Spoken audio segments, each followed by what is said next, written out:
Episode 8, Sikap Manis Arka. Sudah, lain kali kalau makan hati-hati. Kamu itu perempuan, masa makan belepotan begitu? Ujar Arka membuat Clara tersadar dan menjadi malu. Mama kasih, Clara langsung membuang wajahnya ke arah lain. Berada di dekat Arka, ternyata bisa membuat jantungnya tidak aman saat ini dan memilih makan dengan perlahan. Apa sih tadi tuh ya? Kok rasanya aneh? Batin Clara. Aduh, kenyang banget. Clara tidak tahan. Mengusap perutnya yang membuncit karena makanan, dia menurunkan sedikit sandaran kursinya agar lebih nyaman. Kenyang? Tanya Arka menatap Clara dengan senyuman. Iya, kenyang. Kalau gitu, sekarang kamu bisa baca ini, kan? Tanya Arka sambil memberikan 2 buah lembar kertas kepada Clara. Apa ini? Baca aja. Clara mengambil kertas itu dan membacanya sekilas. Seketika matanya membulat saat melihat di baris pertama tertulis surat perjanjian. Apa ini? Enggak perlulah pakai beginian, ucap Clara meremas kertas itu di tangannya. Pasalnya ada beberapa poin yang tertulis di sana dan dia tidak setuju dengan adanya poin ini. Ngapain juga pakai perjanjian tertulis sih? Lagian aku enggak akan ingkar sama janji aku. Enggak akan kabur juga. Protesnya, Arka hanya mengangkat bahunya tanda dia tidak peduli. Masa depan siapa yang tahu? Siapa tahu kan kamu lagi amnesia terus lupa sama kejadian kemarin. Saya paham sedikit banyaknya sifat anak didik saya.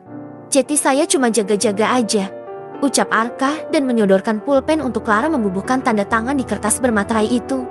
Jadi, tadi bapak tadi pergi untuk ini? Tanya Clara.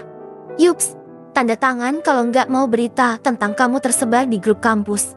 Tapi saya nggak setuju sama poin yang ini. Apaan ini? Setiap malam minggu harus pergi dengan bapak keluar. Itu sih kencan namanya. Dan ini lagi. Apa ini? Enggak boleh dekat sama cowok lain? Peluk cium di depan keluarga kalau keadaan mendesak? Enggak ada yang begituan. Ujar Clara geram. Memangnya kenapa? Kalau soal malam minggu kan? Itu biar chemistry kita bagus ke depannya. Apa salahnya? Lagian itu kan nggak buruk juga, demi mendalami peran. Dan kalau peluk cium itu kan kalau terdesak doang. Atau, kamu mau peluk cium meskipun keadaan nggak mendesak. Itu lebih baik. Saya pikir, bisik Arka di dekat telinga Clara. Clara refleks mendorong dada Arka dengan tangan mungilnya. Apa itu tadi? Napas Arka terasa hangat di telinganya. Akhirnya Clara menandatangani kertas tersebut walaupun sebenarnya tidak rela. Nih, aku udah tanda tangan. Aku harap bapak gak akan lakuin hal yang lebih jauh lagi sama aku. Lakuin hal yang jauh. Bahkan aku sudah lihat tubuh kamu tanpa sehelai benang pun waktu kamu paksa aku malam itu. Kamu punya tahi lalat yang bagus di sini. Seksi, ucap Arka sambil menunjuk tepat di bawah dadanya sendiri sambil menatap Clara. Dengan tatapan nakal, Clara refleks langsung menyilangkan kedua tangannya di depan dada. Dasar mesum.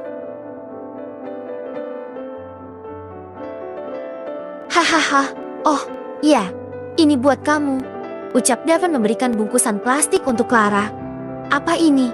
Aku pikir kaki kamu lecet. Itu ada salep. Saya belikan tadi di apotik, ujar Arka. Clara menerima bungkusan plastik putih itu dan seketika dia berpikir. Jeti, dia tadi pergi beli ini, batinnya. Makasih, Pak. Sama-sama. Setelah itu akhirnya Clara menurut dan mereka pulang setelah selesai makan malam. Dari mana kamu? Devon bilang kamu ada di restoran sama seorang laki-laki. Siapa dia? Tanya Davi memberondong saat melihat adiknya yang baru saja masuk ke dalam rumah. Adiknya ini terlihat sangat cantik dengan pakaian yang bagus. Tuh tahu, aku dari restoran, jawab Clara cuek, kemudian ingin berlalu dari hadapan kakaknya. Clara melihat ada Devon di ruang tamu dan menatap padanya dari sana. Akan tetapi saat Clara akan pergi, Davi tidak terima dengan jawaban Clara. Ini sehingga menarik tangan sang adik. Clara, jawab aku, ucap Davi memaksa. Apaan sih? Memangnya kenapa kalau aku pergi sama laki-laki? Dia juga pergi sama perempuan waktu kami masih bertunangan dan aku juga nggak tahu di belakangku dia berbuat apa aja sama wanita itu. Dan sekarang apa yang dia lakuin di sini? Mengadu soal aku pergi sama laki-laki. Apa? Tujuannya mengadu ke kamu? Tanya Clara mulai emosi. Sengaja menaikkan nada suaranya agar terdengar oleh Devon. Devon mengerutkan kepalan tangannya mendengar ucapan dari Clara tersebut. Sudah ya, aku capek, ujar Clara menarik tangannya kemudian pergi berlalu dari hadapan kakaknya. Kemudian langsung masuk ke kamar dan menguncinya. Kenapa nasib percintaannya sial sekali? Mencintai pria seperti Devon yang hanya egois dan seenaknya sendiri. Bukankah seharusnya Devon senang jika Clara minta putus? Sialan. Clara memutuskan untuk masuk ke dalam kamar mandi dan membersihkan diri. Dia tidak peduli dengan bunyi ponselnya yang sejak tadi berdering. Clara langsung memutuskan untuk rebahan di kasur sambil memeluk boneka kesayangannya. Clara mengerucutkan bibirnya ketika teringat apa yang dilakukan oleh RKS. Tadi, dia benar-benar tidak menyangka jika pria itu bisa menciumnya dengan begitu intens dan sayangnya Clara suka ciuman itu. Entah apa yang membuat Clara ikut juga membalasnya yang jelas dia benar-benar bisa membalas ciuman itu setelah beberapa tahun hanya mencintai Devon dan berharap ciuman dari pria tersebut. Kenapa aku jadi memikirkannya? Clara berguling-guling di atas kasur sambil memeluk boneka kesayangan. Sikap Arka yang seperti itu berhasil membuatnya meleleh. Padahal selama ini dia membentengi diri dari pria lain selain Devon karena tidak ingin Devon sakit-sakit. Akan tetapi setelah sering melihat Devon mencium Elina, bahkan mereka sering ngamar bersama, membuat Clara menyerah dengan perasaannya. Dia tidak mau hatinya sakit lagi. Clara ingin membebaskan diri dari cinta Devon. Kekuatan itu muncul ketika Clara memergoki Devon dan Elina tengah berbagi peluk bersama dan hal itulah yang membuatnya nekat mencari seorang pria di klub malam untuk dia ajak tidur.